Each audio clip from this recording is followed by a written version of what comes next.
Hello guys, तुम्हारा साथ थको मेरा फार्स्ट ब्लॉग पिकनिक लिए। देखो सामने कत सुंदर प्लेस। আমি এখন নদীর পাড়ে আসছি।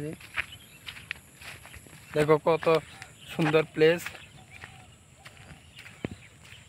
এটা হলো আমাদের বাড়ির পাশেই নদী। দেখো কত সুন্দর দেখা যাচ্ছে। আমি এখন যাব নদীর পাড়ে। দেখো তিনটা কুয়াশা কুয়াশা টাইপের।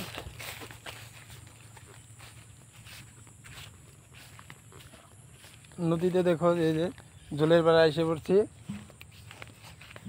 তোমাদের সামনে আরো কি কি আছে সাথে থাকো, দেখাবো।